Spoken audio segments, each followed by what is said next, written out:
In January 2024, Uganda successfully hosted 4 international events that included the Conference of Speakers and Presiding Officers, the Non-Aligned Movement Summit, G77 plus China Summit, and the IGAD that attracted participants from over 120 countries. The success is heavily attributed to the patriotism showcased by the organizing committee and service providers, Uganda Broadcasting Corporation being one of them.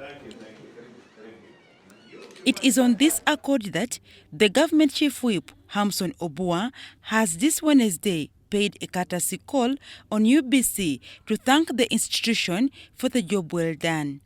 The special assignment I'm on is to deliver that word of appreciation and a big thank you from government for your wide coverage of the 4 international conferences. I know you're part of government, so it is government saying thank you to itself for a work well done, because you may not know the impact. Uganda has been marketed.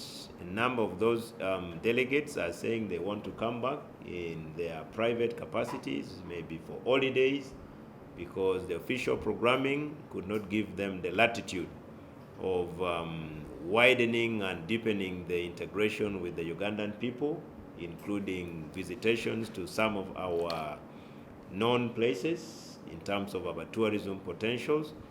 So government felt it wise that we should move and really say thank you to you. So, Deputy MD, my mission is done.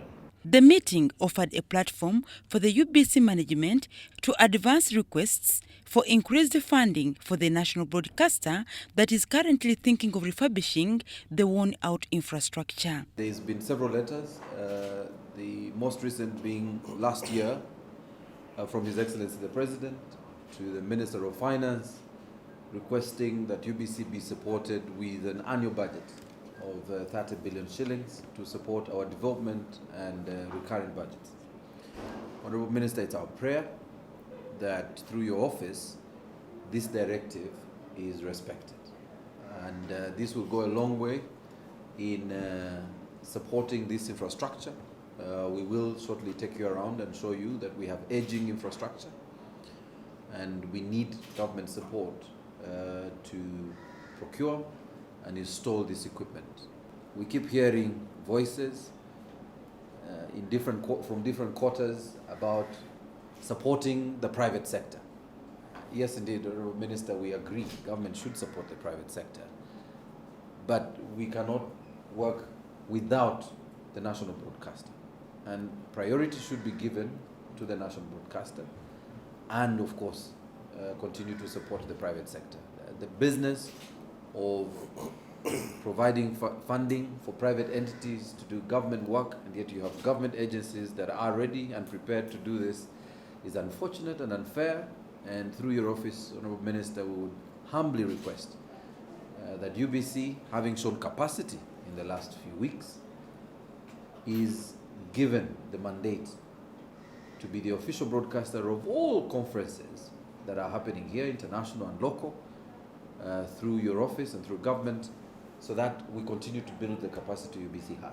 In response, Hamson Obua pledged commitment to not only advance such calls, but ensure that, going forward, UBC is prioritized to take up all national events for income generation. It is African for you to start feeding your children before you start feeding the children of the neighbors. You can't feed the children of the neighbors when your own children are hungry and they see food and the neighbors are coming to partake of the food.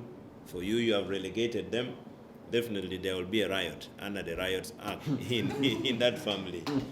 So number 3 is like a given. We just need to not even formalize. I think by the fact that UBC is the official broadcaster of government, you don't need really to labor to explain to any sane and reasonable person the reason why UBC must take lead. Must take lead, first of all, as the firstborn. Even if you have other children of the second wife, but there is the firstborn. who must take lead in directing the children of this first wife and the children of the other wife, meaning now the private sector. So I think this to me is a given. Later, Obua was taken around UBC's premises that included visiting a number of studios. We have the Honorable Government Chief Whip with us here, a gentleman that actually changed sport in this country. And we decided to bring him in to talk to us a little. How is government work going, by the way? So far, so good. We are, as the National Resistance Movement government, on steady progress, 360 degrees. Led by the Deputy Managing Director, Maurice Mugisha, the management of UBC thanked Obua for a thoughtful gesture amidst pledges for even better services. Dorcas Kimono, UBC News.